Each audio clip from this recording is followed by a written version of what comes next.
तदर्थम् अभ्यासः आवश्यकः वर्तते। शास्त्राध्ययनेन संस्कृत सम्भाषणं कर्तुं समर्थाः न भविष्यन्ति। यावत् अभ्यासं न करिष्यन्ति भवन्तः तावत् किं कथयति संस्कृत सम्भाषणे समर्थाः न भविष्यन्ति। तदर्थं किं कथयति अभ्यासार्थं किं करणीयं? यदा प्राध्यापकाः आगच्छन्ति प्राध्यापकैः सह अपि संस्कृतेन वार्तालापं कुर्वन्तु। परस्परं छात्राः ये सन्ति ते परस्परं वार्तालापं संस्कृतेन कुर्वन्तु। तथा अभ्यासः भविष्यति। यातं पश्यतु सम्भाषणाभ्यासाय वा अनुवादाय केचन नियमाः वर्तन्ते। तान् नियमान् पश्यन्तु अहं वदामि। यथा कर्ता ने कर्म को करण से संप्रदान काके लिए, अपादान से संबंध काके की, और अधिकरण में पर संबोधन हे अरे इति भवति। अष्ट विभक्ति वर्तते।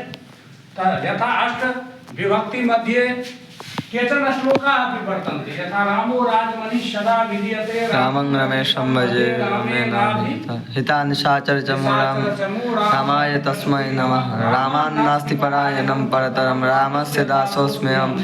रामे चित्तलयः सदा भवतु मे भो राम मामुद्धर इति वर्तते। कस्यचित् अन्यस्य एकं पद्यं ममापि वर्तते अष्टविभक्तिषु। मतलब मया रचितं पद्यं। यथा देखो देवी दुर्गति हारिणी जगतां देवीं भवानीं भजे। द्वितीया देव्या वै महिषासुरो विनिहतस्।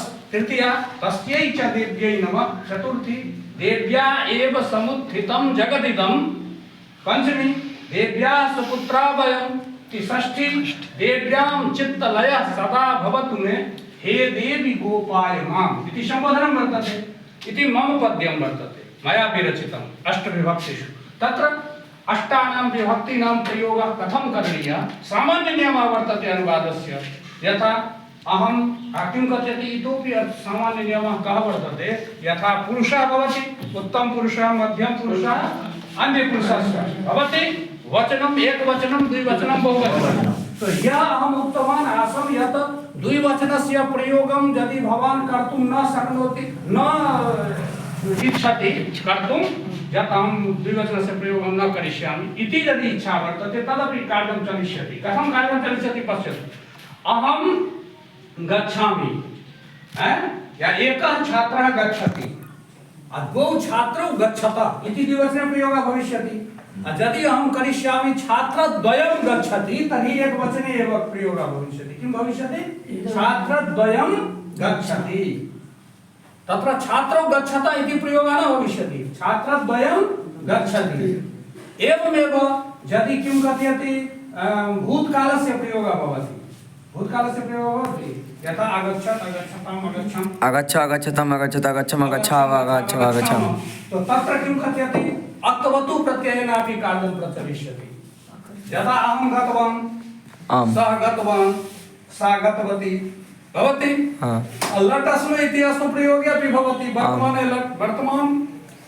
वर्तमान काले क्रियायाः यत् रूपं भवति तेन रूपेण सह यदि अस्म शब्दस्य प्रयोगं करिष्यामः तर्हि भूतकालात् बोधकाल भवति। यथा अहं पठति स्म अहम् अस्मिन् महाविद्यालये पठति स्म।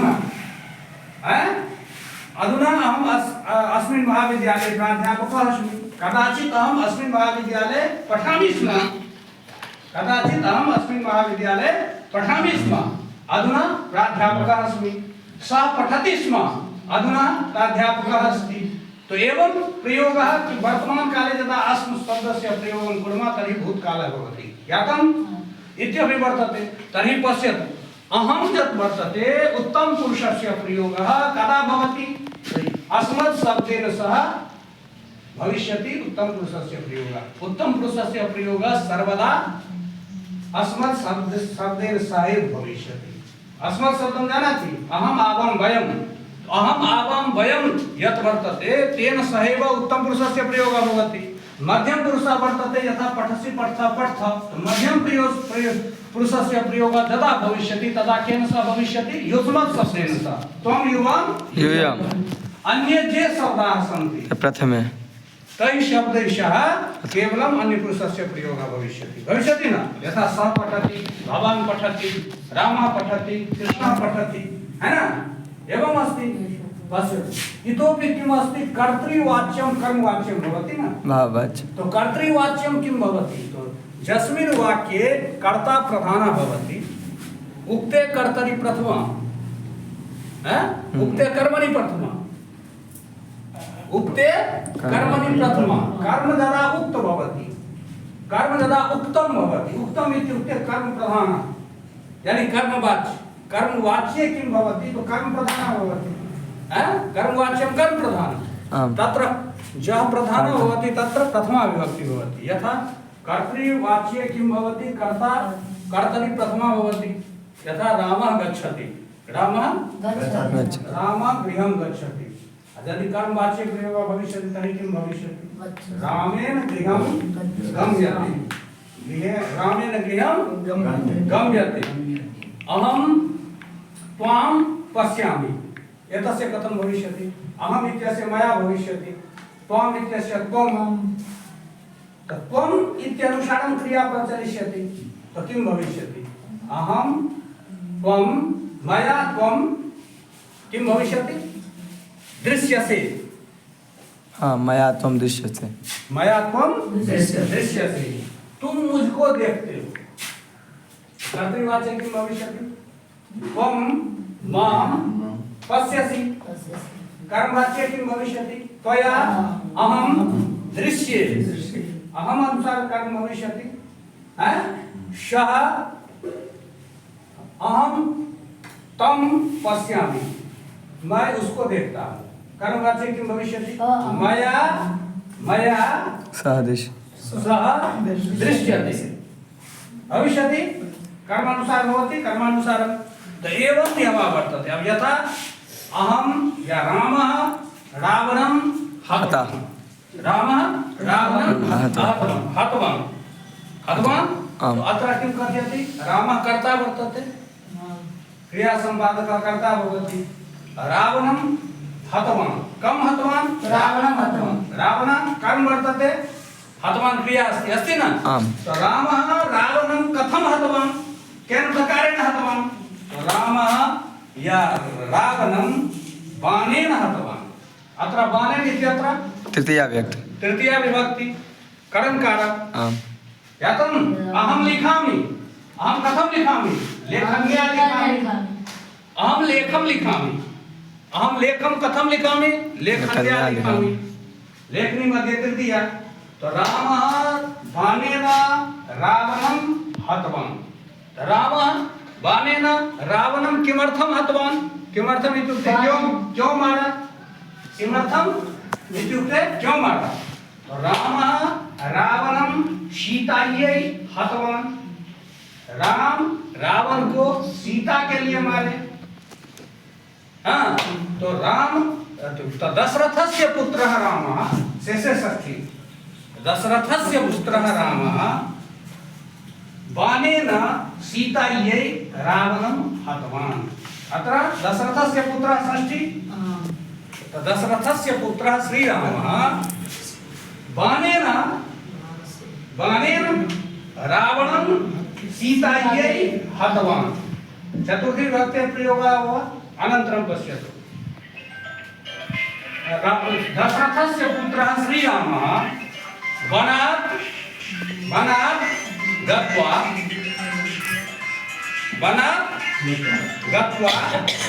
लङ्कायां सीतायै बाणेन रावणं हतवान् सर्वेषां विभक्तीनां प्रयोगः जाता केवलं संबोधन से प्रयोग न जाता भो छात्र श्रूयताम् दशरथस्य पुत्रः श्रीरामः व अयोध्यायाः नृपतिः श्रीरामः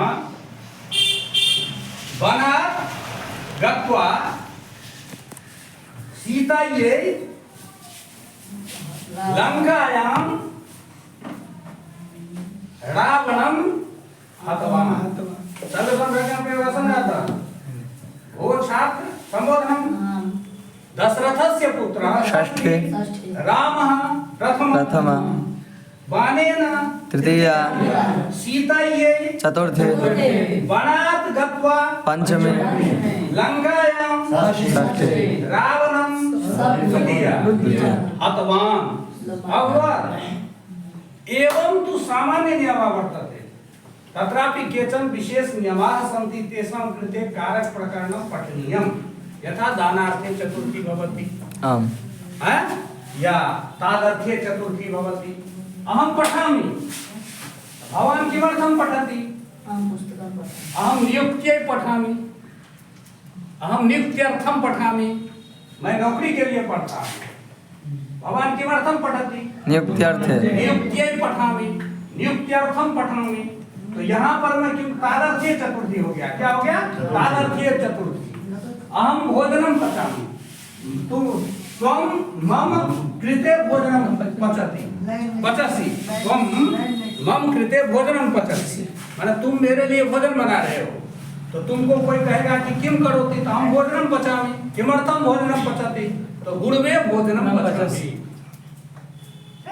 बोलेगा तुम अहं गुरुवे भोजनं पचामि तो अत्रापि चतुर्थी भविष्यति तादर्थीय चतुर्थी किसके लिए तुम कर रहे हो गुरु तो तादर्थीय चतुर्थी भवति मैं पठना अहं पठनाय विद्यालयं गच्छामि अत्र कर्ता ने कर्म को कर्म से समादानं काके लिए तो भविष्यति एव अहं पठनाय विद्यालयं गच्छामि अहं दर्शनाय मंदिरं गच्छामि अहं खेलनाय क्रीडाक्षेत्रं गच्छामि अहं क्रेतुं किं कथ्यते विपणिं गच्छामि तो एवं प्रकारेण चतुर्थ्याः प्रयोगः भविष्यति पंचमी प्रयोगः करणे अपि तृतीया वर्तते पंचमी अपि तृतीया भवति करण से अपादान से भवति न वा तो योगे तृतीया भवति वियोगे पंचमी भवति किं भवति योगे तृतीया वियोगे पंचमी तो योगे कथं तो यथा पश्यतु अहं लेखन्या लिखामि अत्र योगः वर्तते लेखन कर्मणि लेखन्या योगः अस्ति न वा अहं गृहात् आगच्छामि अत्र वियोगः वर्तते यतोहि गृहात् यदा अहं वृक्षात् पत्राणि पतन्ति तो तत्र वियोगः वर्तते तृतीयायां योगः भवति ज्ञातं बाणेन हतवान् तो हनन क्रियायां बाणस्य योगः वर्तते तो तत्र वनात् गत्वा तो वनात् अत्रापि से इति अस्ति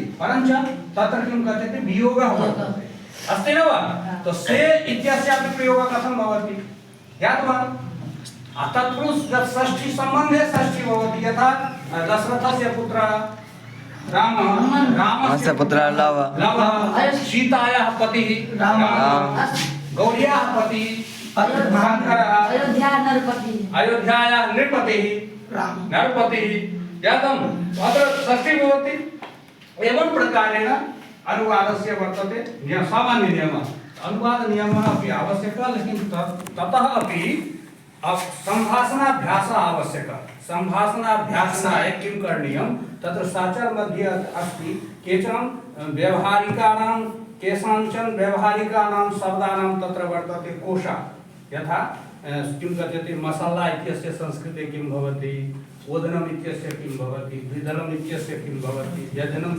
इत्यस्य किं व्यञ्जनम् इत्यस्य किं भवति न वा तेषाम् अध्ययनं कुर्वन्तु परस्परं वार्तां कुर्वन्तु संस्कृतेन तेन अभ्यासः भविष्यति ज्ञातम् चलो और कुछ